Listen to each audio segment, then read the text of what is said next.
الحمد لله نحمده ونستعينه ونستغفره ونعوذ بالله من شرور أنفسنا ومن سيئات أعمالنا من يهده الله فلا مضل له ومن يضلله فلا هادي له أشهد أن لا إله إلا الله وحده لا شريك له وأشهد أن محمدًا عبده ورسوله اللهم صل على محمد وعلى آل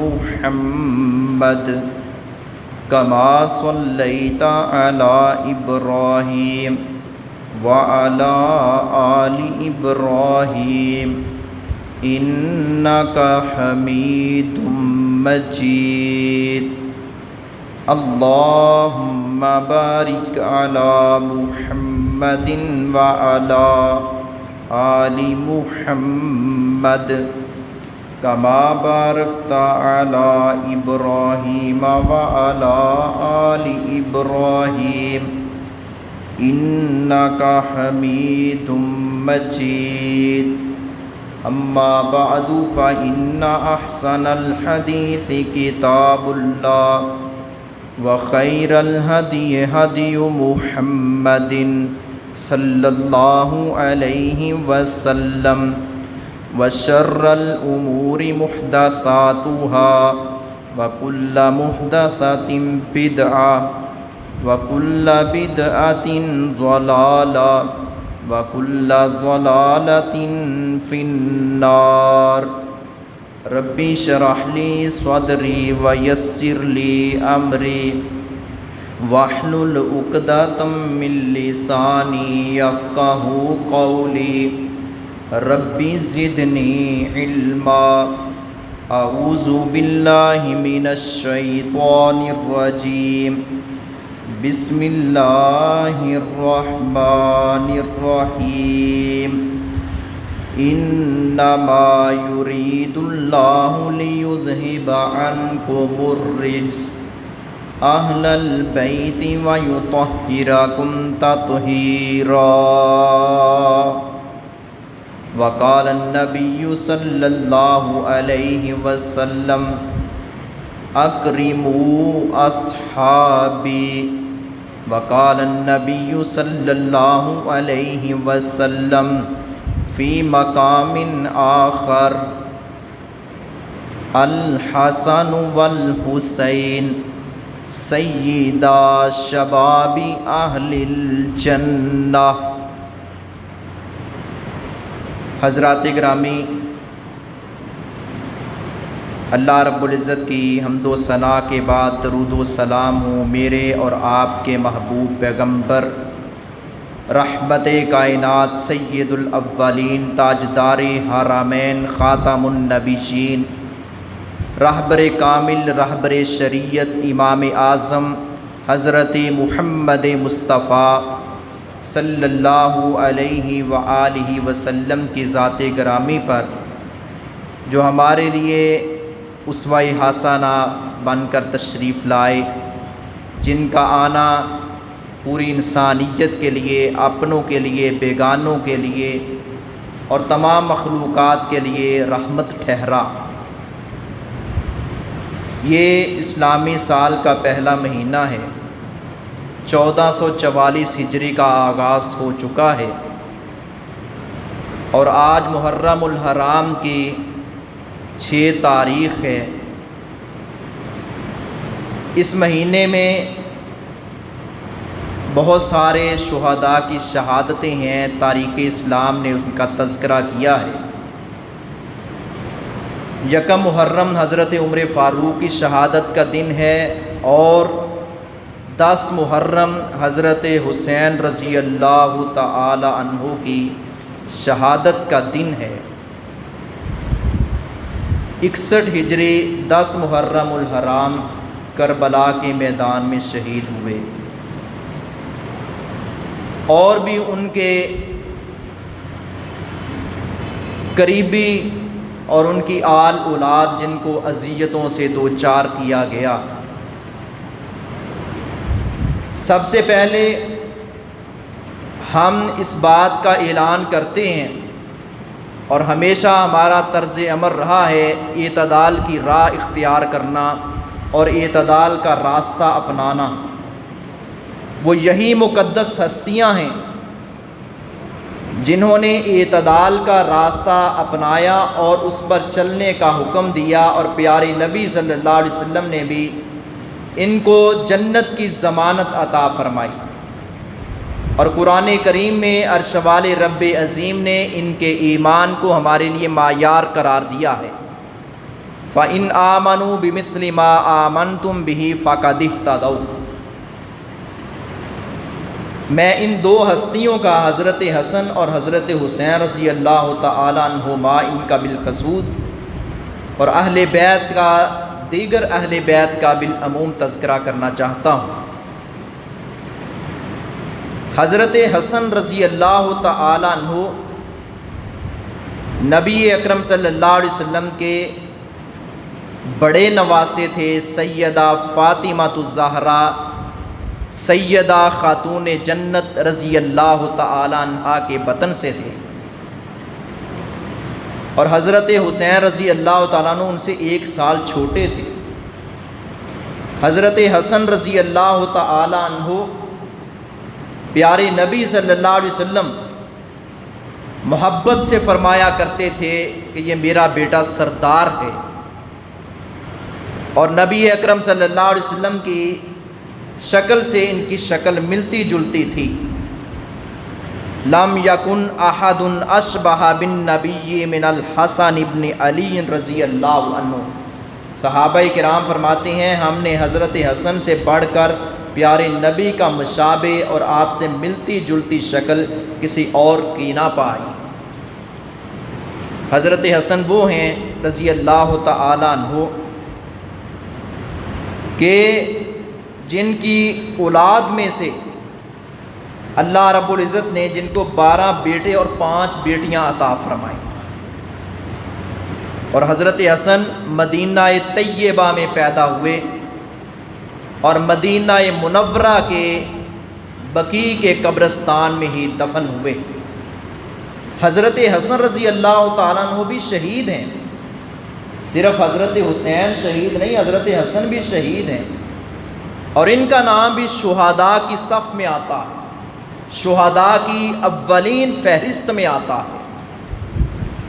یہ سلو جو انسان تھے، با کردار تھے، با اخلاق تھے، اور اللہ رب العزت نے ان کو رقیق القلب بنایا تھا، بڑے ہی نرم خو اور نرم مزاج تھے۔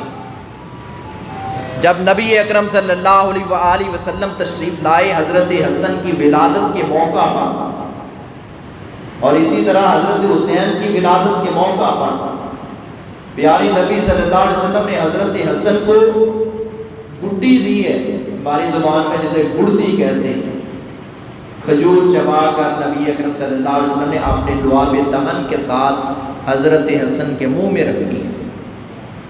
اور حضرت حسن رضی اللہ تعالیٰ عنہ کے بارے میں رسول اکرم صلی اللہ علیہ وسلم نے بڑے خوبصورت الفاظ ارشاد فرمائے ہیں۔ حضرت حسن وہ ہیں جن کی عمر 47 برس تھی اور ان کو زہر دے کر شہید کر دیا گیا تھا۔ حضرت حسن رضی اللہ تعالیٰ عنہ کے بارے میں کہا جاتا ہے، زہر تو دی گئی یہ حقیقت ہے، لیکن اس کا الزام لگایا جاتا ہے کاتب وحی اور رسول اکرم صلی اللہ علیہ وآلہ وسلم کے برادر نسبتی حضرت امیر معاویہ رضی اللہ تعالیٰ عنہ پر کہ انہوں نے نعوذ باللہ حضرت حسن کو زہر دیا تھا۔ یہ بات جو ہے غلط ہے۔ حضرت امیر معاویہ تو نبی اکرم صلی اللہ علیہ وسلم کے جانثار تھے، اور آپ کی آل اولاد سے محبت رکھنے والے تھے۔ زہر دیا گیا، اس میں کوئی شک نہیں، اور وہی زہر حضرت حسن رضی اللہ تعالیٰ عنہ کی شہادت اور دنیا سے جانے کا باعث بنا۔ نبی اکرم صلی اللہ علیہ وسلم کے یہ نواسے حضرت حسن رضی اللہ تعالیٰ عنہ بقیع کے قبرستان میں دفن ہوئے۔ سعید بن عاص رضی اللہ تعالیٰ عنہ نے ان کی نماز جنازہ پڑھا۔ کئی ایک فضائل میں اختصار کے ساتھ پیارے نبی صلی اللہ علیہ وسلم نے فرمایا تھا، یہ میرا بیٹا سید ہے، سردار ہے، یہ مسلمانوں کی دو عظیم جماعتوں کے درمیان صلح کروائے گا۔ وہ دو عظیم جماعتیں رسول اکرم صلی اللہ علیہ وسلم نے جو فرمائیں، وہ ایک حضرت علی کی جماعت رضی اللہ تعالی عنہ اور دوسری حضرت امیر معاویہ کی جماعت رضی اللہ تعالی عنہ، ان دونوں کی جماعتوں کو رسول اکرم صلی اللہ علیہ وسلم نے عظیم ترین مسلمانوں کی جماعتیں قرار دیا ہے۔ بس غلط فہمی ہوئی، اختلاف بڑھتا گیا، جنگ کی شکل اور کیفیت پیدا ہوگی، باقاعدہ جنگ چھڑ گئی جسے جنگ صفین کے نام سے تاریخ یاد کرتی ہے۔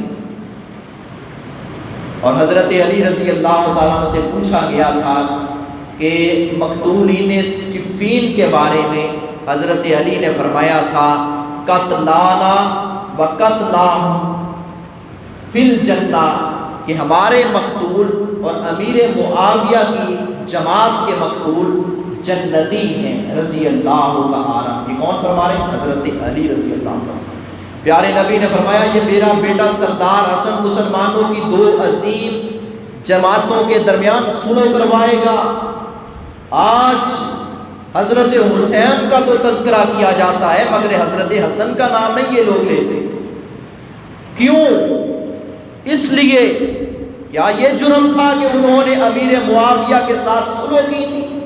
حضرت علی اور حضرت امیر معاویہ کے درمیان صلح کروائی تھی؟ اس کو تم جرم سمجھتے ہو تو رسول اکرم صلی اللہ علیہ وسلم نے یہ فرمایا تھا کہ یہ مسلمانوں کی عظیم جماعتوں کے درمیان صلح کروائے گا۔ پھر پیارے نبی صلی اللہ علیہ وسلم کے اس فرمان کو کس کھاتے میں ڈالیں گے؟ اور حضرت حسن رضی اللہ تعالیٰ عنہ کے بارے میں یہ بھی غلط فہمی پھیلائی گئی کہ وہ جناب کثرت سے شادیاں کرتے تھے اور عورتوں کو طلاقیں دے دیا کرتے تھے۔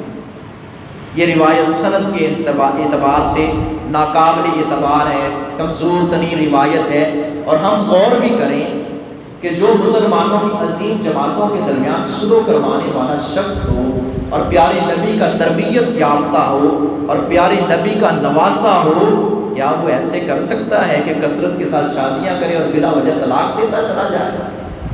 حضرت حسن ایسے نہ تھے۔ حضرت حسن سے دشمنی اور حضرت حسین کو بڑھا چڑھا کر بیان کرنا اسلام کی یہ تعلیم نہیں ہے۔ جس طرح حضرت حسین ہمارے لیے قابل احترام ہے، حضرت حسن بھی ہمارے لیے قابل احترام ہے۔ دونوں ہماری آنکھوں کے تارے، دونوں ہمارے لیے پیارے ہیں۔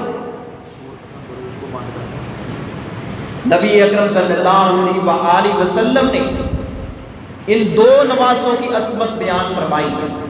آپ نے فرمایا، حضرت حسن کو پکڑا ہوا، اللہ میں اس سے محبت کرتا ہوں، اللہ تو بھی اس سے محبت فرما، اللہ جو اس سے محبت کرتا ہے اللہ تو اس سے بھی محبت فرما۔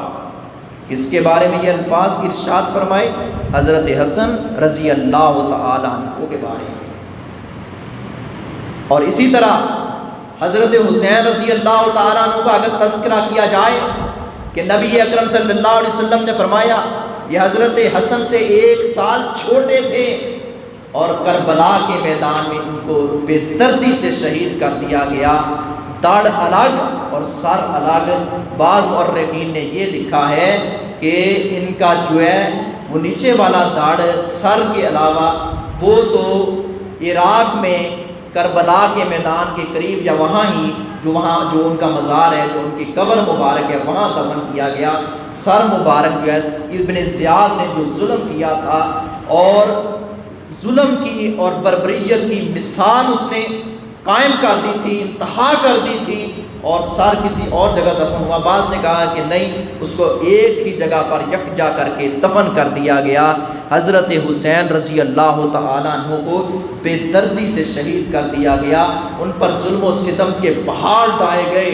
ہم لوگ حضرت حسین سے محبت کرنے والے، ہم حضرت حسین کا نام لینے والے، ہم ان روایات کے قائل و فاعل ہیں کہ نبی اکرم صلی اللہ علیہ وسلم نے فرمایا کہ الحسین منی و انا منہ، حسین مجھ سے ہے اور میں حسین سے ہوں۔ کس نے فرمایا؟ رسول اکرم صلی اللہ علیہ وسلم، حسین مجھ سے اور میں حسین سے۔ اور یہی جملہ پیارے نبی نے ایک اور صحابی کے بارے میں فرمایا تھا۔ اس صحابی کا نام تو نہیں لیتے دشمنان صحابہ، اگر حضرت حسین کی شان بیان کرتے ہو تو ان کا نام بھی لو، بدر والوں کا، احد والوں کا، خندق والوں کا، حنین والوں کا، عشرہ مبشرہ کا، خلفائے راشدین کا، خلفائے اربعہ کا، ان کا نام کیوں نہیں لیتے؟ سارے ہمارے لیے قابل احترام ہیں۔ حضرت حسین رضی اللہ تعالیٰ عنہ کا صرف تذکرہ کر لینا کافی نہیں۔ پیارے نبی نے حضرت جلیبیب، ایک صحابی ہیں جو رنگ روپ کے اور نقش نین کے تو اتنے اعلیٰ یا خوبصورت نہیں تھے، لیکن بڑے ہی باکردار تھے، اور نبی اکرم صلی اللہ علیہ وسلم نے حضرت جلیبیب صحابی کا رشتہ ایک خود بھیجا تھا کسی گھرانے میں، اور انہوں نے کہا کہ یہ ہم اس شخص سے، ایک ناتواں کمزور اور لاغر سا جو رنگ روپ کا نسل کا بھی اتنا اعلیٰ نہیں، ہم اس کو قبول کیوں کریں؟ کہنے والوں نے کہا بیٹی نے کہا، اس نے کہا پیارے نبی نے بھیجا ہے، انکار نہ کرو۔ اس جلیبیب صحابی کے بارے میں پیارے نبی نے فرمایا تھا جلیبیب منی و انا منہ، جلیبیب مجھ سے ہے اور میں جلیبیب سے ہوں۔ حضرت حسین کا تو تذکرہ بیان کیا جاتا ہے الحسین منی و انا منہ، لیکن یہ بیان نہیں کیا جاتا جلیبیب منی و انا منہ۔ اسی طرح حضرت علی کا تو تذکرہ کیا جاتا ہے، اور اس روایت کو ہم مانتے ہیں، ہم کسی ایک روایت کا جو باسند صحیح روایت ہو انکار نہیں کرتے۔ پیارے نبی نے فرمایا من کنت مولا فعلی مولا، جس کا میں مولا اس کا علی مولا، جس کا میں دوست اس کا علی دوست۔ یہی الفاظ پیارے نبی نے حضرت زید کے بارے میں فرمائے تھے انت اخونا و مولانا، زید ہمارا بھائی بھی ہے، ہمارا مولا بھی ہے۔ یہاں مولا کا معنی دوست ہے، مولا کا معنی غلام بھی ہوتا ہے، مولا کا معنی دوست بھی ہوتا ہے، مولا کا معنی رب بھی ہوتا ہے۔ مولا کے کئی ایک، بلکہ لکھنے والوں نے 17-18 معنی لکھی۔ عربی زبان بڑی فصاحت و بلاغت والی اور بڑی وسیع زبان ہے، ایک لفظ کے کئی ایک معانی ہیں۔ یہاں پیارے نبی نے جو حضرت علی کو فرمایا کہ مولا علی، یہاں مولا کا معنی دوست ہے، مولا کا معنی رب کے معنی میں لینا جرم ہے، اور حضرت علی تو رب کے در کے فقیر تھے، اور ساری زندگی اللہ کی طرف لوگوں کو بلاتے رہے۔ کہا لوگوں میں تو قدم اٹھانے پہ بھی قادر نہیں ہوں، میں تو کسی کام کا ارادہ کرتا ہوں تو وہ کام پایا تکمیل تک نہیں پہنچتا۔ حضرت علی فرماتے ہیں میں سوچتا ہوں وہ کون سی ذات ہے جو اس کام کو پایا تکمیل تک نہیں پہنچنے دیتی، تو مجھے ایک ہی ذات نظر آتی ہے، وہ رب ذوالجلال کی ذات ہے جو میرے کام کو پایا تکمیل تک نہیں پہنچنے دیتی۔ یہ تعلیم تھی حضرت علی رضی اللہ تعالی عنہ کی۔ میں نے حضرت حسن کا اختصار کے ساتھ تذکرہ کیا، حضرت حسین کے بارے میں تذکرہ کیا۔ حضرت حسین اور حضرت حسن کے بعض فضائل پیارے نبی نے ایک ہی روایت میں بیان فرمائے۔ آپ نے فرمایا ہما ریحانتا یا من الدنیا، یہ دونوں دنیا میں میرے دو پھول ہیں۔ اور اسی طرح نبی اکرم صلی اللہ علیہ وسلم کے بارے میں آتا ہے مشہور روایت، آپ ممبر پر خطبہ ارشاد فرما رہے ہیں، آپ کے یہ دونوں نواسے، چھوٹی عمر ہے، دوڑتے ہوئے گرتے پڑتے آئے، پیارے نبی ممبر سے اترے اور اپنے سینے کے ساتھ لگا لیا اور فرمایا انما اموالکم و اولادکم فتنہ۔ پیارے نبی نے قرآن کریم کی یہ آیت پڑھی اور پیارے نبی بڑی محبت کے ساتھ ان کو اپنے کبھی کندھوں پر اٹھاتے تھے اور کبھی ایسے اپنی چھاتی اپنے جسم مبارک کے ساتھ لگا لیتے تھے، اور پیارے نبی نے ان سے والہانہ محبت کی اور والہانہ محبت کرنے کا حکم دیا ہے۔ اور اسی طرح نبی اکرم صلی اللہ علیہ وسلم نے ایک مرتبہ ایک کندھے پر حضرت حسن کو دوسرے کندھے پر حضرت حسین کو بٹھایا۔ کسی کہنے والے ایک صحابی نے کہا، انہوں نے کہا واہ سبحان اللہ کتنی پیاری سواری ہے۔ نبی اکرم صلی اللہ علیہ وسلم نے فرمایا اگر سواری پیاری ہے تو سوار بھی پیاری ہے۔ کون؟ حضرت حسن اور حسین رضی اللہ تعالیٰ عنہ۔ پیارے نبی نے فرمایا الحسن والحسین سیدا شباب اہل الجنہ، حضرت حسن اور حضرت حسین جنتی نوجوانوں کے سردار ہوں گے، بیٹے جنتی نوجوانوں کے سردار، ماں جنتی خواتین کی سردار، اور باپ حضرت علی المرتضیٰ رضی اللہ تعالیٰ عنہ داماد مصطفیٰ شیر خدا رضی اللہ تعالی عنہ۔ یہ گرانا ہی بڑا اعلیٰ ہے۔ آج ایک روایت کو یا دو تین روایات کو اور روایات کا غلط مطلب لے کر نبی اکرم صلی اللہ علیہ وسلم کی ازواج مطہرات آپ کی بیویوں کو اہل بیت میں تصور نہیں کیا جاتا۔ کہا جاتا ہے کہ نہیں چادر میں تو صرف ان 4-5 کو لیا تھا، پیارے نبی صلی اللہ علیہ وسلم نے آپ نے باقی کو کیوں نہیں لیا؟ یاد رکھیں یہ ضروری نہیں کہ ایک ہی روایت میں سب کی شان کا تذکرہ ہو۔ پیارے نبی صلی اللہ علیہ وسلم نے کسی موقع پر حضرت ابو بکر کی شان بیان فرمائی، کسی موقع پر عمر فاروق کی، کسی اور موقع پر حضرت عثمان کی، کسی موقع پر حضرت علی کی، کسی موقع پر عشرہ مبشرہ کی، کسی موقع پر سیدہ عائشہ کی، کسی موقع پر سیدہ خدیجہ کی، کسی موقع پر سیدہ ام حبیبہ کی، کسی موقع پر حضرت امیر معاویہ کی۔ سب کی شان اور عظمت کو محمد مصطفیٰ نے اجاگر کیا ہے صلی اللہ علیہ وآلہ وسلم۔ پیارے نبی تشریف فرما تھے، آپ کی بیویاں تو پہلے ہی اہل بیت میں شامل تھیں۔ اہل بیت 2 الفاظ کا مجموعہ ہے، اہل اور بیت۔ اہل کا معنی ہوتا ہے والے، بیت گھر والے، اہل بیت گھر والے۔ قرآن کریم میں یہ ایک جگہ لفظ نہیں آیا، کئی مقامات پر یہ لفظ آیا۔ حضرت ابراہیم علیہ السلام کا عرش والے رب عظیم نے تذکرہ کیا ہے، فراغ الی اہلہ فجاء بعجل سمین، کہ حضرت ابراہیم علیہ السلام چپکے سے اپنے گھر والوں کی طرف گئے، موٹا تازہ بچڑا لے کر آئے۔ گھر والوں کی طرف گئے، گھر میں بیوی تھی، بچے تھے، اور کون تھا؟ اہل کا لفظ بول رہا ہے۔ اور اسی طرح قرآن کا ایک اور مقام وَإِذْ غَدَوْتَ مِنْ أَهْلِكَ تُبَوِّئُ الْمُؤْمِنِينَ مَقَاعِدَ لِلْقِتَالِ۔ پیارے نبی صلی اللہ علیہ وسلم جب نکلے، اب جنگ کے لیے نکلے اور آپ اپنے گھر سے نکلے، اور مفسرین نے لکھا ہے وہ حضرت ام سلمہ کا گھر تھا رضی اللہ عنہ۔ اہل کا لفظ پیارے نبی نے اور قرآن نے کئی مقامات پر گھر والوں کے لیے، بیویوں کے لیے بالخصوص یہ لفظ بولا ہے۔ دعوت نامہ آتا ہے نا، گھر کے سربراہ کا نام بما اہل عیال، کیا اس میں بیوی نہیں ہوتی؟ بیوی ہوتی ہے، وہ تو پہلے جانے کے لیے میک اپ کرنے کے تیار ہے، میں نے جانا ہے۔ اہل بیت کے اندر بیوی سب سے پہلے، اہل بیت آپ کی بیویاں پہلے اہل بیت میں شامل اور اولین، ان کو ترجیح۔ پیارے نبی نے اعزازی طور پر ان کے بارے میں بھی محبت کرتے ہوئے فرمایا یہ بھی میرے اہل بیت ہیں۔ حضرت حسن کو، حضرت حسین کو، حضرت علی کو، سیدہ فاطمہ، چاروں کو لیا اور قرآن کی آیت پڑھی انما یرید اللہ لیذھب عنکم الرجس اہل البیت ویطہرکم تطہیرا۔ یہ چاروں کو، اور اس روایت کے راوی پتہ کون ہے؟ یہ روایت کئی ایک احادیث میں ہے۔ اس روایت کی راوی حضرت ام سلمہ بھی ہیں، اور حضرت ام سلمہ نے کہا جب پیارے نبی صلی اللہ علیہ وسلم نے ایسے چادر میں لیا کہ یہ میرے اہل بیت ہیں، حضرت ام سلمہ کہنے لگی، دل میں کھٹکا سا پیدا ہوا، اللہ کے رسول کیا میں آپ کے اہل بیت میں نہیں؟ آپ نے فرمایا انت من اہلی، تو بھی میرے اہل بیت میں۔ پتہ چلتا ہے کہ پیارے نبی صلی اللہ علیہ وسلم نے کئی ایک مقامات پر اہل بیت کا لفظ اپنی بیویوں کے لیے بولا ہے. اور اسی طرح نبی اکرم صلی اللہ علیہ وسلم حضرت عائشہ کے حجرے میں تشریف لائے اور نبی اکرم صلی اللہ علیہ وسلم نے وہاں یہ الفاظ بولے، السلام علیکم اہل البیت ورحمۃ اللہ.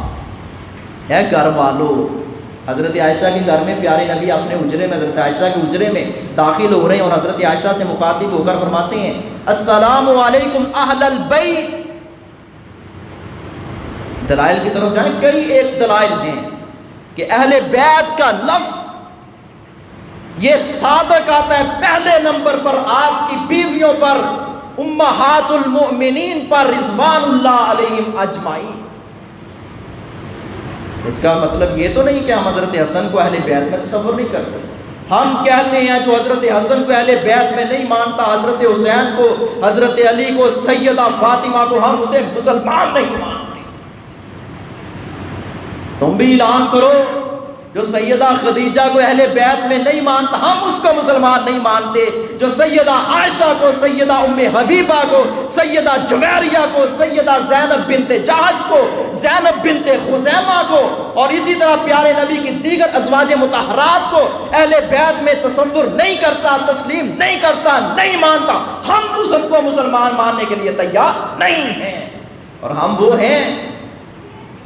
ہیں جو اپنے بچوں کے نام حضرت علی کے نام پر رکھتے ہیں، حضرت حسن کے نام پر اپنے بچوں کے نام رکھتے ہیں، حضرت حسین کے نام پر اپنے بچوں کے نام رکھتے ہیں. تم بھی نام رکھو ابو بکر کے نام پر، عمر کے نام پر، عثمان کے نام پر، امیر معاویہ کے نام پر.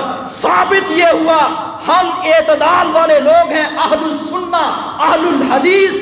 صحابہ کے جو دشمن ہیں فرقہ واریت وہ پھیلا رہے ہیں، ہم فرقہ واریت کے قطعاً حامی نہیں ہیں. ہم کہتے ہیں حضرت حسین بھی ہمارے ہیں اور اسی طرح حضرت ابو بکر بھی ہمارے ہیں، حضرت حسن بھی ہمارے ہیں، حضرت عمر فاروق بھی ہمارے ہیں، حضرت علی بھی ہمارے ہیں، حضرت امیر معاویہ بھی ہمارے ہیں. جو ان میں سے کسی ایک کے بارے میں شک کرتا ہے ڈر جائے کہیں اللہ کا غضب اور اللہ کا عذاب اس پر نازل نہ ہو. ہم تو درود بھی وہ پڑھتے ہیں جس میں پیارے نبی کی آل اولاد کا تذکرہ ہے، اللہم صلی علی محمد و علی آل محمد صلی اللہ علیہ وسلم. ہم تو درود بھی اسی درود کو ترجیح دیتے ہیں اور مسنون درود یہی ہے.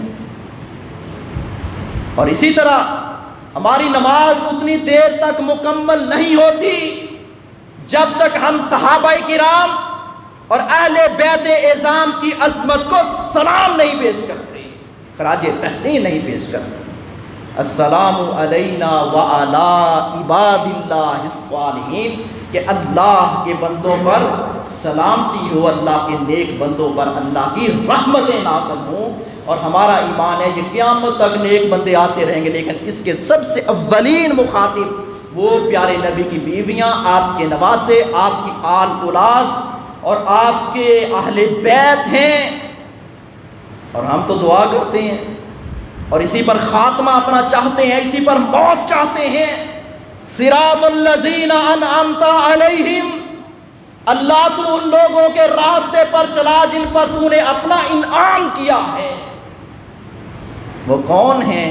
یہ وہی صحابہ کرام اور اہل بیت ہیں جن پر عرش والے رب عظیم نے اپنا انعام کیا ہے. جو جوان بیٹے کی میت پہ نہ رویا وہ حسین، جس نے سب کچھ کھو کر کچھ بھی نہ کھویا وہ حسین، جو دہکتی آگ کے انگاروں پہ سویا وہ حسین. حسین کا تذکرہ کرنا آسان ہے، حسین کے کردار کو اپنانا مشکل ہے. حضرت حسین نے کبھی نماز نہیں چھوڑی، کبھی قرآن کی تلاوت نہیں چھوڑی. حضرت حسین با کردار انسان تھے اور ہم بد کردار بنے ہوئے. ہماری معیشت اور معاشرت کی تباہی کا باعث یہی ہے کہ ہماری یہ بدعمالیوں کا نتیجہ ہے. ہم ان کا نام تو لیتے ہیں لیکن ان کے مشن پر چلنے کے لیے تیار نہیں ہیں، ان کے مشن کے ساتھ ہم مخلص نہیں ہیں. نعرے لگا لینا کچھ اور بات ہے، عملی طور پر میدان میں آنا کچھ اور بات ہے. بات عمل سے بنتی ہے۔ اللہ عمل کی توفیق عطا فرمائے۔